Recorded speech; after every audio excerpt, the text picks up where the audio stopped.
Bonjour, un petit défi pour moi cette semaine, c'est de vous parler en direct, en film, après une semaine un peu chargée parce que c'est une fin d'année scolaire et puis chargée parce que politiquement elle le fut dans le pays comme à Aubagne.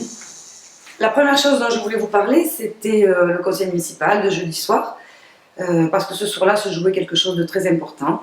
Le service réanimation risque de partir à la Casamance, clinique privée, comme tout le monde le sait. Deux motions s'opposaient ce soir-là. La première, celle que nous avions proposée dès le 12 juin avec le groupe d'opposition Denis Grandjean et moi Sonnet, les co-animateurs de ce groupe, et celle du maire, dictée par l'ARS, qui propose une fusion entre le public et le privé, et qui se retrouvait ce soir-là en balance. Ce qui a été un peu le maître mot de cette soirée, c'est que nous proposions alors d'avoir une seule et unique proposition qui consistait à conserver le service réanimation, à le sauver, en même temps qu'on sauvait l'hôpital public de l'hôpital d'Aubagne, puisque ça semblait faire l'unanimité. Et le maire a définitivement refusé cette motion-là pour préserver la sienne, qui, au bout, va sans doute obérer l'avenir de l'hôpital.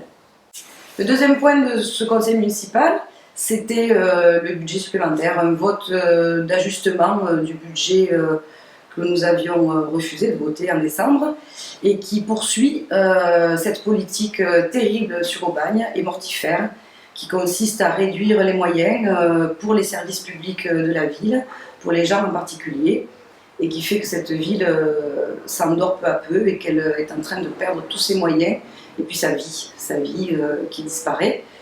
Un maire idéologue qui, après avoir privatisé la cuisine centrale, après avoir fermé la MJC et maintenant laissé les clés de l'hôpital public au privé, finalement est au service des multinationales.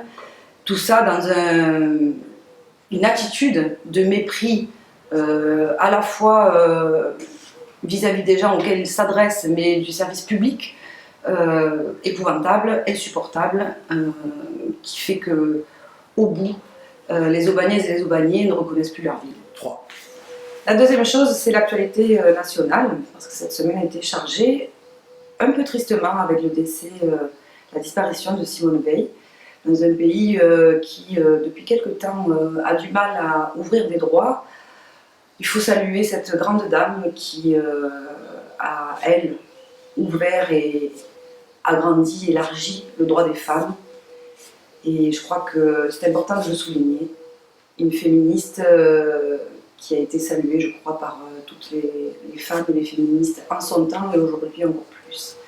Et puisqu'on parle de féminisme, on devait avoir une première ministre, il est barbu. On devait avoir un président de l'Assemblée nationale, il s'appelle François.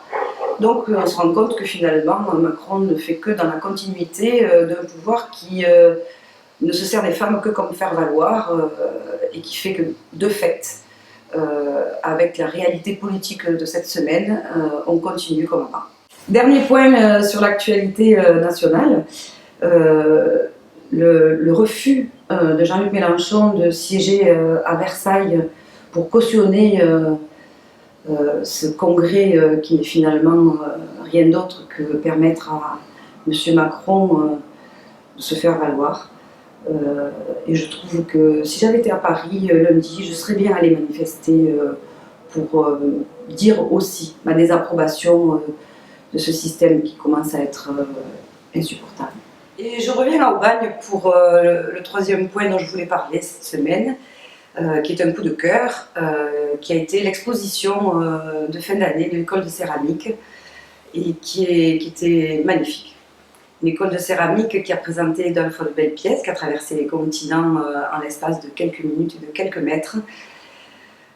On peut constater une fois de plus que les pouvoirs locaux n'ont pas cru bon se rendre au vernissage de cette belle exposition. Je vous laisse regarder les photos et savourer. Savourer, ça a été pour moi un grand moment parce que le beau, le savoir-faire, les compétences, c'est toujours prometteur, que ce soit au bagne ou ailleurs. J'espère que cette vidéo vous a plu. Si c'est le cas, n'hésitez pas à la partager sur les réseaux sociaux et puis à tout bientôt.